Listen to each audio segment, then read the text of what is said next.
Sejam bem-vindos ao Hora de Agir. Hoje, para debater a energia das ondas, temos como convidados Olívia Oliveira, do Brasil, diretora do Instituto de Geociências da Universidade Federal da Bahia, António Sarmento, de Portugal, doutor em Engenharia Mecânica pelo Instituto Superior Técnico da Universidade de Lisboa, contando com uma experiência de cerca de 42 anos de atividade e consultoria em energia das ondas e energia eólica. É atualmente presidente da direção da WEVEC. Eduardo Sacanha, de Angola, mestre em Oceanografia Física.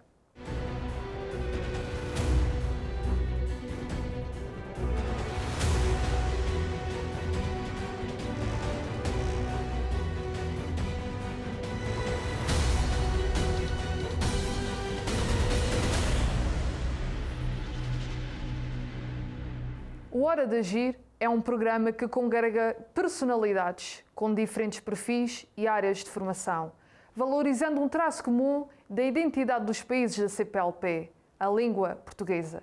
É com essa multiplicidade e diversidade de cidadãos, bem como de territórios, que urge refletir sobre um dos mais valiosos patrimónios que temos ao nosso dispor, o mar, e como o aproveitamento da energia das ondas pode contribuir para a melhoria do consumo energético sustentável. Após o surgimento dos combustíveis fósseis, tendo o seu epicentro inicial no estado da Pensilvânia, nos Estados Unidos, através de Edwin Drake, foram utilizadas as receitas oriundas do petróleo no modelo de desenvolvimento que conduzia o nosso planeta para um caminho indesejável, sem acautelar o crescimento sustentável. Os combustíveis fósseis, que são recursos escassos e que contribuem para a poluição e destruição dos ecossistemas, devem ser substituídos por energias renováveis amigas do ambiente. Desta forma, o mar é uma fonte inesgotável. O espaço marítimo, aproveitando o movimento das ondas em direção à costa, deve ser rentabilizado, usando mecanismos tecnológicos para captar a energia contida nas ondas. A energia obtida das ondas do mar é posteriormente transformada em eletricidade, sendo uma fonte de recolha segura e ecológica e, por conseguinte, um passo significativo na transição energética.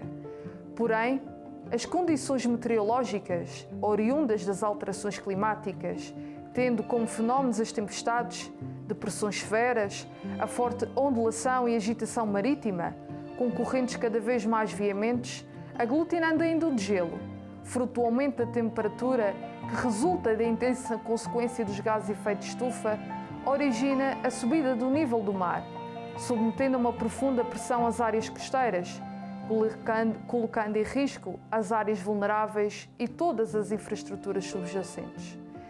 A erosão das zonas costeiras é uma manifestação da compressão e do desgaste destas linhas da costa, afetando a instalação de infraestruturas desta energia renovável.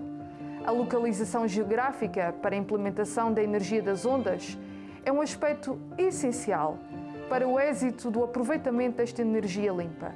Contudo, os custos elevados para ir gerar energia elétrica, resultante da energia das ondas, comporta custos avultados, que, todavia, as nações não dispõem de todos os recursos necessários para otimizar o potencial do mar. Posto isto, é necessário fazer uma reflexão e fomentar a criação de zonas piloto para que, numa fase subsequente, a energia das ondas possa ser implementada e também, fundamentalmente, é relevante utilizar a ciência e a investigação como métodos de estudo para tentar desenvolver equipamentos que sejam capazes de mitigar os efeitos das condições climatéricas adversas, bem como de instalar, explorar, experimentar e avaliar os impactos ambientais na utilização da energia das ondas. Na próxima hora, faremos uma reflexão coletiva, apresentando ideias, pensamentos e, sobretudo, uma conversa do presente que permitirá preparar o futuro. Fazemo-lo agora, porque esta é a hora de agir. A minha primeira pergunta vai para o Dr. António Sarmento, a quem agradeço desde já a sua presença. Para os telespectadores que estão a acompanhar o nosso programa, pergunto-lhe: o que é a energia das ondas? Muito boa tarde a todos, em particular aos meus colegas de painel. Muito obrigado também pelo convite, que tive muito gosto em sentar e tenho muito gosto em participar. Em relação à sua pergunta, as ondas resultam da ação do vento sobre a superfície do mar. Quanto mais intenso o vento, mais duradouro, maior a área em que ele atua, maior é a altura da onda e também o seu período.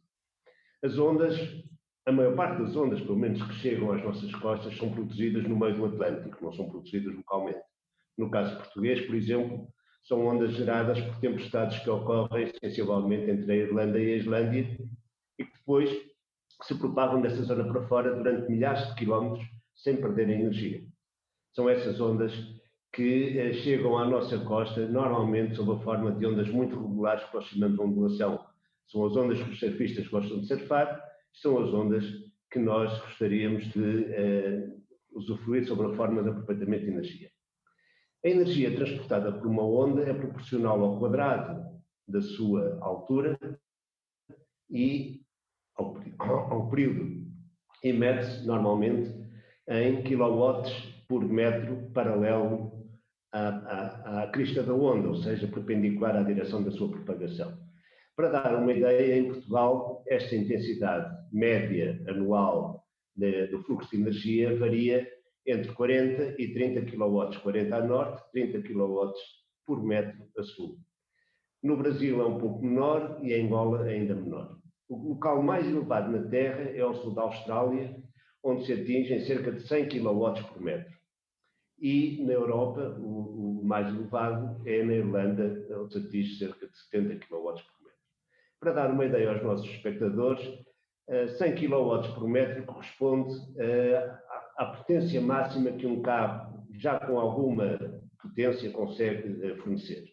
Portanto, um carro de gama alta fornece mais ou menos esta potência, se tiver a potência máxima. E é isso que representa muita energia, esta energia que estamos aqui a falar. A energia normalmente produz através do movimento de corpos, ou em relação ao fundo do mar, corpos em movimento, ou em relação ao fundo do mar, ou em relação uns com os outros. Portanto, é isto que estamos a falar neste programa. Vamos até ao Brasil. Após esta explicação fantástica do professor António Sarmento, vamos falar agora com a professora Olívia Oliveira. O mar é, todavia, um recurso natural que não investimos tanto como deveríamos, professora. Considera que o mar, em particular a energia das ondas, deve ser rentabilizado? Boa tarde, estimada Patrícia. Eu espero que realmente esse nosso encontro seja muito marcante. Eu expresso aqui a minha satisfação por participar do Hora de Agir, um programa que abraça propostas tão dignas relacionadas à sustentabilidade e que são pautadas na ciência, na tecnologia e na inovação. Além disso, congrega membros do Fórum Energia e Clima, o qual muito me orgulho por estar nele inserido, promovendo e enaltecendo seus princípios que visam o respeito e a preservação do nosso planeta. Manifesto ainda o prazer de estar compartilhando o tema em tela com o Dr. Antônio Sarmento e Dr. Eduardo Saquenha, que tanto contribuem com suas instâncias de atuação. Em relação à sua pergunta, Patrícia, eu expresso que certamente, sim, deveria ser rentabilizado, pois o potencial energético gerado pelo movimento constante das ondas é imensurável. Trata-se de uma energia renovável e sustentável. O Brasil, ele possui uma vasta zona costeira, uma das maiores do mundo, a qual representa uma linha contínua com mais de 8.000 quilômetros de extensão. E alguns estudos nossos apontam um potencial energético da ordem de aproximadamente 80 gigawatts de potência, praticamente inexplorado no momento. No entanto, em países onde as opções de fonte de energia são menores, esta modalidade já tem começado a ganhar mais espaço.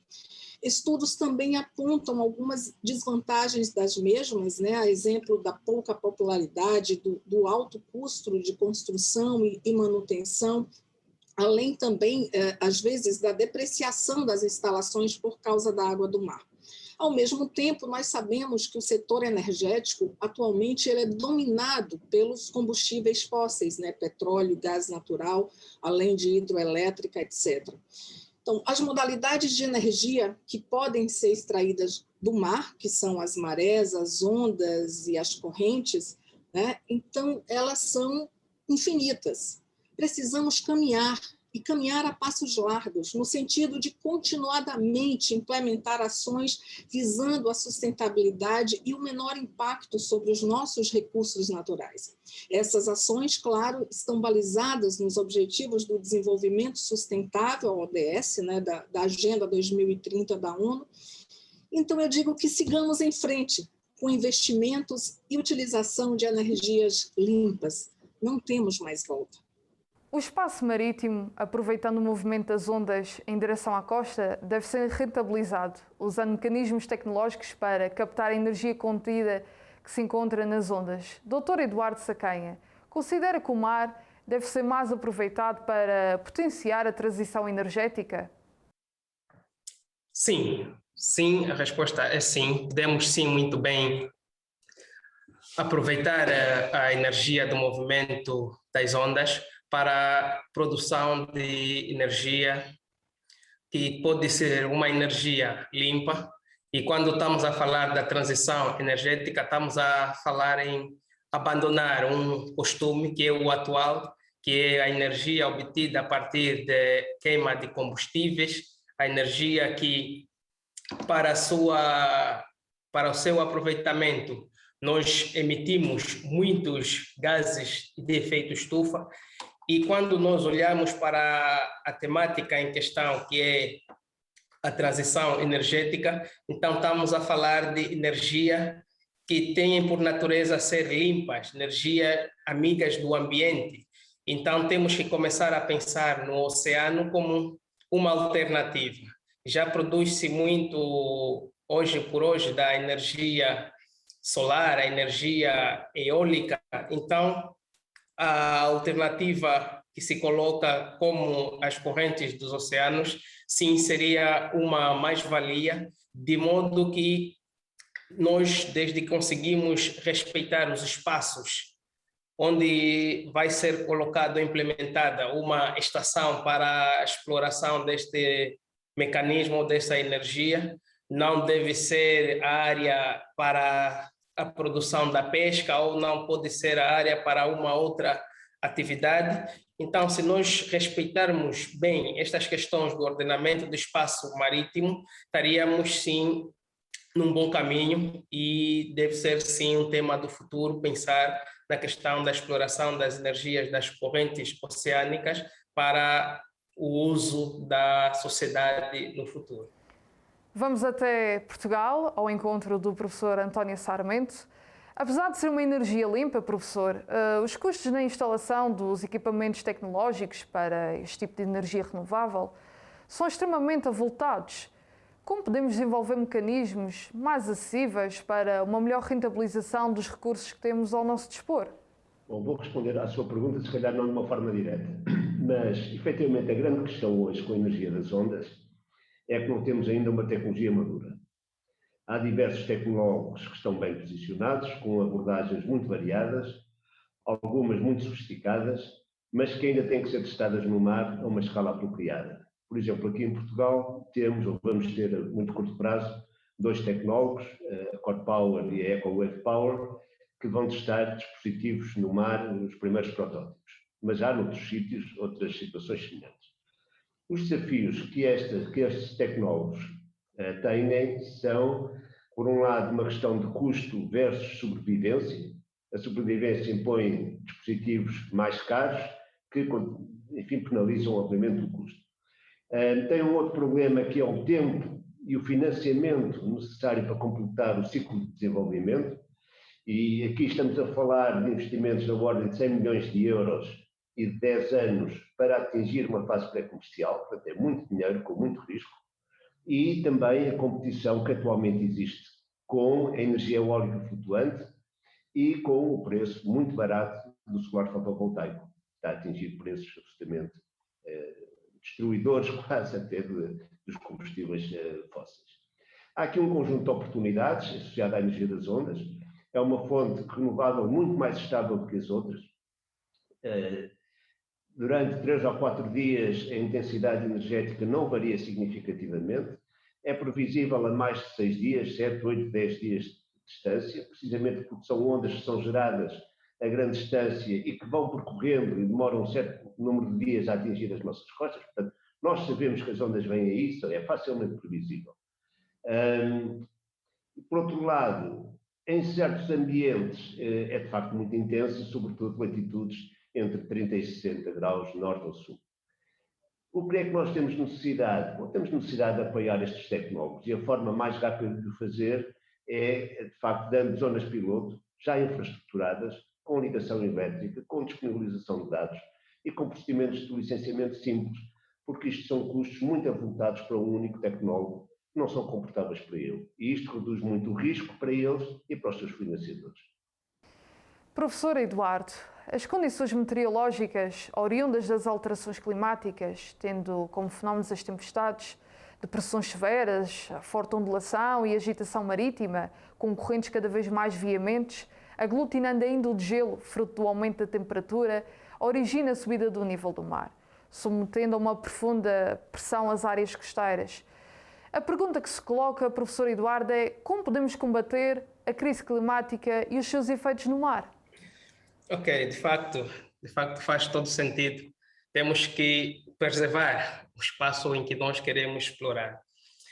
Tendo em conta a questão que nos foi colocada de como podemos preservar as crises das alterações climáticas nos mares e nos oceanos, de modo a podermos fazer uma exploração sustentável da energia das correntes, iria focar-me principalmente em coisas muito simples e básicas, né? Que seria, a princípio, o respeito pela natureza. Se nós respeitarmos a natureza, deixarmos de fazer essa exploração sem pensar na futura geração, deixarmos de fazermos o abate das árvores, deixarmos de plantar as mesmas árvores, se nós continuarmos a emassificar a cultura de manter vivos os mangais, criando programas, projetos para revitalizar plantações em massas, de modo que nós conseguimos preservar todos aqueles elementos que servem de proteção à própria natureza, de modo a evitarmos com que, tal como diz os relatórios mais recentes do painel intergovernamental sobre as alterações climáticas, se nós evitarmos o máximo esta subida de 1,5, que vai ser o que prevê-se uma catástrofe quase que até os anos vindouros, então nós teríamos sim a criar condições de conservar os mares tal como eles estão e criar condições de garantir a sua sustentabilidade. E se nós garantirmos a sustentabilidade do mesmo, poderíamos sim garantir dessa forma a exploração das correntes oceânicas, tal como uma fonte alterna para a produção de energias limpas, que é uma energia de baixa emissão de dióxido de carbono, é uma energia amiga do ambiente, então estaríamos dessa forma a conseguir manter este equilíbrio da natureza, explorando de um lado e não criando danos ao próprio meio ambiente. E um outro elemento que gostaria de frisar também é que os governos respeitassem ao máximo os tratados internacionais das emissões de gases do efeito estufa. É que às vezes ficamos muito presos nos fatores econômicos e nos deixamos de lado estas questões que têm que ver com a preservação da própria natureza, de modo a garantirmos a sustentabilidade do planeta. Vamos até ao Brasil, ao encontro da professora Olívia Oliveira, da qual faço uma questão. Não só as catástrofes naturais, como o professor Eduardo Sacainha já teve a oportunidade de explicar na sua intervenção, podem prejudicar a implementação dos equipamentos da energia das ondas. Os derrames petrolíferos, que têm origem humana, podem provocar a destruição em massa dos ecossistemas marinhos. Como podemos desenvolver medidas para prevenir este tipo de acontecimentos? Pois bem, podemos agir com diferentes níveis de prevenção. investir em tecnologias preventivas e de maior segurança na perfuração de poços e de transporte de carga, ou seja, falamos de tecnologias do upstream ao downstream. Também investir em sensores no ambiente marinho para a detecção prévia do óleo ou da mancha, e também em sensoriamento remoto para agir no foco. Investir em barreiras de contenção de manchas que não foram contidas lá no foco, e essas são importantíssimas, né, na sua presença frente aos nossos estuários. E também, eu digo, investir em bioprocessos ou biotecnologias de remoção e de degradação rápida dos poluentes que chegam aos nossos ecossistemas costeiros. Bem, veja que para todos os níveis que eu comentei, eu afirmei a necessidade de investimento. Precisamos estar preparados para todas essas possibilidades. E eu vou além.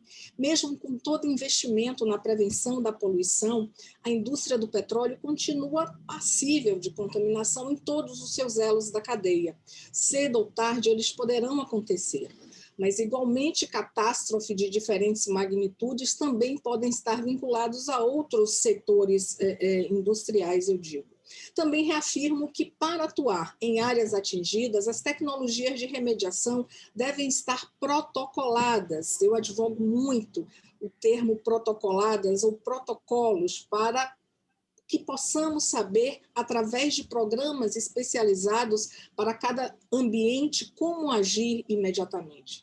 E trago aqui o exemplo, você comentou, Patrícia, do derramamento do óleo ocorrido em 2019 na costa brasileira, onde mais de 1.000 localidades e mais de 1.000 quilômetros do nosso belíssimo litoral foram atingidos por óleo, e atingidos em diferentes graus. O impacto nos ecossistemas costeiros, em especial nos manguezais, que são os berçários, né, da fauna e da flora marinha, ele certamente comprometerá em todas as instâncias, seja curto, médio ou longo prazo.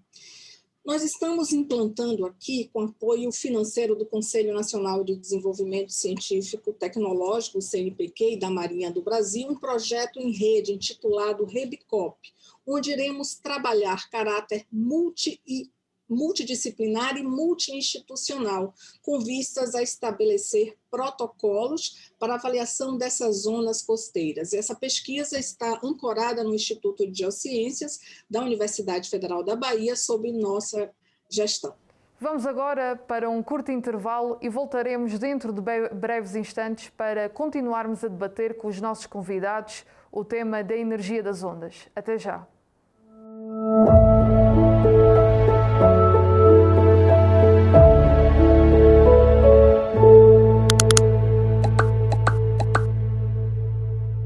Estamos de regresso para a segunda parte com os nossos convidados, professora Olívia Oliveira, doutor António Sarmento e o professor Eduardo Sacanha. Eu começaria agora pelo professor Eduardo, fazendo-lhe uma questão muito simples. Professor Eduardo, para a implementação da energia das ondas e sendo um especialista em oceanografia física, sabe tão bem que é necessário termos boas condições para a implementação definitiva da energia das ondas. Não seria as zonas piloto uma boa solução para este caso, para localizar aquelas que eram as melhores zonas geográficas para a implementação da energia das ondas? É sim importante fazermos os estudos preliminares e a implementação dessas zonas pilotos são de todo fundamental para evitar gastos desnecessários. Senão vamos implementar o projeto numa zona e quando chegarmos no momento de produção vamos ver que não compensa o que foi investido e aquilo que se esperava do projeto. E daí poderíamos arrumar para um outro sítio. Então é de todo fundamental a existência destas zonas piloto, de modo que se façam estudos prévios para sabermos qual seria a região em que melhor se aplicaria ou melhor se enquadraria o projeto, uma vez que a base da produção destas energias das correntes oceânicas consiste fundamentalmente na possível intensidade que a corrente terá. Então, este seria um dos indicadores identificar locais com maior intensidade das correntes oceânicas, ou ainda, se for o caso de produção de correntes eólicas, as turbinas estariam em meio ao oceano, seria identificar uma região cuja climatologia seja bem identificada, bem conhecida, que hajam ventos fortes capazes de produzir uma melhor ou uma maior quantidade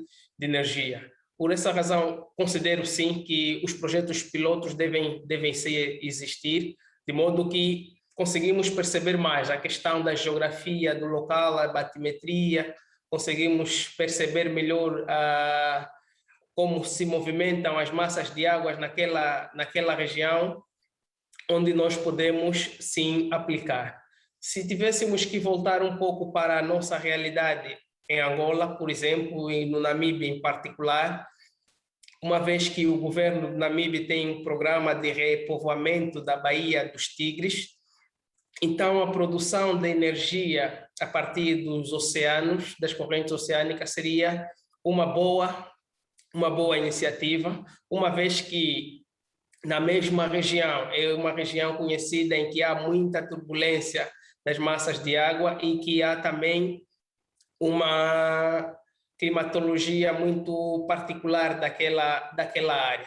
Existem ventos fortes, existem massas de águas a se moverem com uma ligeira intensidade, então aquela região, se tiver que ser repovoada, então pensar em energias limpas entre solar ou eólica, então a energia das correntes oceânicas também poderia ser uma alternativa para aquela questão. Dr. António Sarmento, sabemos que neste momento Portugal está em negociações com as Nações Unidas para a expansão da plataforma continental marítima e, com isso, o aumento da zona económica exclusiva. Poderá ser uma oportunidade para o desenvolvimento da energia das ondas e o aumento da empregabilidade neste mercado laboral, ou considera que ainda temos um longo caminho a percorrer? Obrigado pela pergunta, Patrícia. Eu vou-lhe responder e dizendo que a resposta da situação em Portugal é semelhante à dos outros países, qualquer outro país, porque todos os países estão a ter a mesma iniciativa de procurar expandir a zona económica exclusiva. Eu sobre isso queria dizer o seguinte: do ponto de vista de produção, eu creio que não há um grande impacto. Porquê? Como disse, as ondas são geradas no meio do Atlântico e depois vêm para a costa. Se nós absorvemos essa energia a meio do trajeto, ela já não chega à costa. Portanto, do ponto de vista da produção de energia, não se ganha muito. Do ponto de vista de criação de mercado, pode-se ganhar alguma coisa, porque a extensão da zona económica exclusiva e o desenvolvimento de atividade económica dessa zona, que é o que penso que vai ser o futuro, pode originar condições onde é necessária energia. E a energia no meio do mar é muito cara, e aí a energia das ondas pode ter, de facto, um papel importante. Então, eu queria falar de atividades como, por exemplo, a produção de hidrogênio, por exemplo, para que os navios possam abastecer a meio do oceano, ou por outro fim qualquer, ou a existência de centros de dados, de dados, enfim, de dados de informática, que não sei se sabem, mas estima-se que no futuro cerca de 20% da energia em todo o mundo é utilizada em aplicações informáticas, para a quantidade de gestão de dados que nós temos que fazer. E esse representa, portanto, um problema grande de consumo de energia. E há já quem olhe para ter estes centros em plataformas no meio do mar, por questões até diversas razões.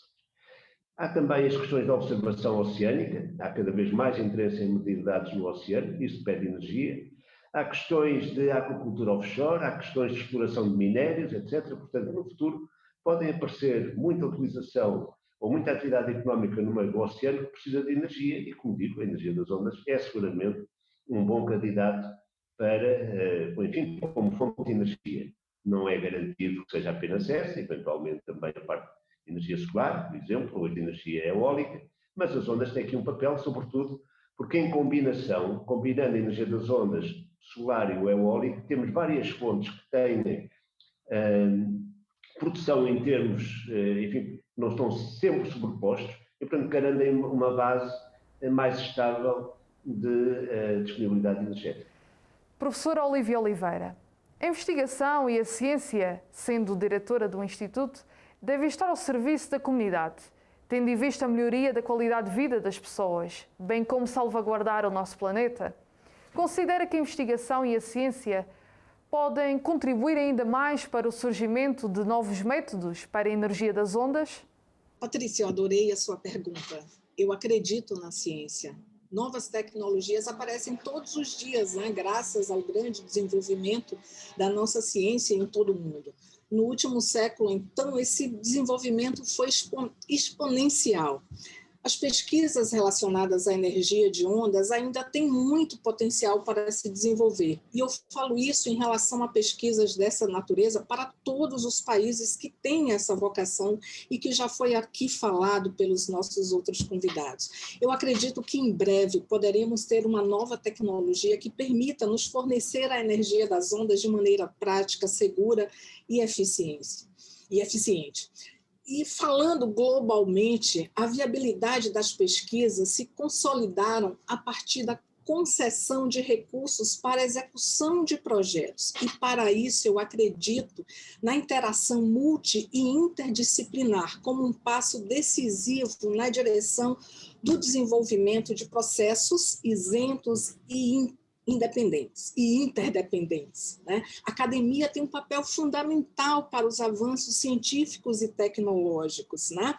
Eu defendo que os gestores de centros de P&D, de pesquisa e desenvolvimento, e me incluo nessa categoria, sempre devam estar imbuídos do que eu falo de espírito público, no sentido de promover o uso de ferramentas disponíveis nas nossas instituições para a solução de problemas que afligem toda uma sociedade, seja local, nacional, internacional, ou seja, sem fronteiras. E quando eu falo ferramentas, o conhecimento técnico-científico altamente especializado se configura como uma potencialidade para todos esses nossos empreendimentos. E aí nós podemos apontar estudos realizados aqui no Brasil, né? Temos poucos nessa área, mas eu aponto aqui o projeto Geração de Energia Ondomotriz, é o projeto GEL, que já está em fase de avaliação de testes de desempenho. Esse projeto tem o apoio financeiro da Agência Nacional de Energia Elétrica, ANEEL, né? E também podemos citar uma outra usina lá em Pecém, no Ceará, cujo piloto teve todo um apoio da Universidade Federal do Rio de Janeiro. Eu não poderia deixar de mencionar o projeto Vivace, proposto para a geração de energia elétrica por correntes marinhas, né, com tecnologia utilizando o vórtices. A tecnologia ela está em nível de maturidade tecnológica, a TRL 8, e conta com a colaboração de pesquisadores da nossa universidade, a UFBA, da startup Recicli e também do AirCentre Bahia. Uma das suas principais inovações são o fato de não usar hélices e, portanto, crucial para poder ser utilizada em ambientes extremamente sensíveis, como é o caso da nossa Baía de Todos os Santos, ou nos rios da nossa Amazônia, que pode promover, claro, o desenvolvimento sustentável para as comunidades ribeirinhas sem acesso à energia elétrica. A encerrar este programa e em jeito de conclusão ou de mensagem, deixo aos nossos convidados este minuto final para que possam transmitir uma mensagem ou fazer um apelo para quem nos escuta. Professor António, que mensagem ou apelo nos deixa para quem escuta neste momento o nosso programa? Para quem vai o seu minuto final? Bom, o meu minuto final é para todos. E com uma ideia que me é muito querida, que é o seguinte: o futuro é incerto, mas constrói-se desde hoje. E constrói-se explorando alternativas que nos pareçam adequadas, ainda que não seja garantido o seu sucesso. É um pouco como no futebol. Ninguém garante que um penalti, uma grande penalidade, dá golo, mas ninguém deixa de o tentar. No entanto, contrariamente à grande penalidade, que se concretiza num segundo, muitas destas alternativas que refiro exigem tempo, anos, muito dinheiro, sendo necessário ser resiliente. Quer quem desenvolve essas alternativas, quem as permite e financia. E, em último lugar, é a sociedade, isto é, todos nós, que temos que garantir que há condições para que esse esforço seja levado a cabo e, desejavelmente, com sucesso. Era isto que queria deixar. Professora Olívia, o seu minuto final com uma mensagem para os nossos telespectadores. Meu minuto final é para o planeta. Neste momento aqui representado pelo programa Hora de Agir e pelo Fórum de Energia e Clima, que estão sempre na vanguarda do conhecimento científico, motivo pelo qual eu parabenizo-os com muito louvor. Eu agradeço também a oportunidade de ter apresentado alguns dos meus pontos de vista de um tema tão relevante, estar ao lado de pesquisadores tão comprometidos com essa matéria. Eu me coloco à disposição para continuadamente fazermos discussões em temáticas geocientíficas, bem como para a formalização de parcerias em pesquisas interinstitucionais de interesse de toda a nossa sociedade planetária. Professor Eduardo, a sua mensagem neste minuto final. Meu minuto final vai para os governos dos países subdesenvolvidos ou em fase de desenvolvimento, que apostariam mais nas energias limpas, estariam a contribuir o máximo para a sustentabilidade do nosso planeta. Muito obrigado. Estamos no fim de mais um programa do Hora de Agir. Quero agradecer profundamente aos nossos convidados, Dr. Olívia Oliveira, Dr. Antónia Sarmento e Dr. Eduardo Sacanha. Muito obrigado pelos vossos valorosos contributos, que certamente ajudaram a ampliar o conhecimento e saber dos nossos telespectadores. Possivelmente muito ficou por debater no tema da energia das ondas. Somos todos convocados para participar ativamente naquilo que é um enorme desafio para mitigar os efeitos da crise climática. Todos somos necessários, porque só em conjunto é que podemos avançar para um mundo mais amigo do ambiente. Obrigada por ter estado connosco.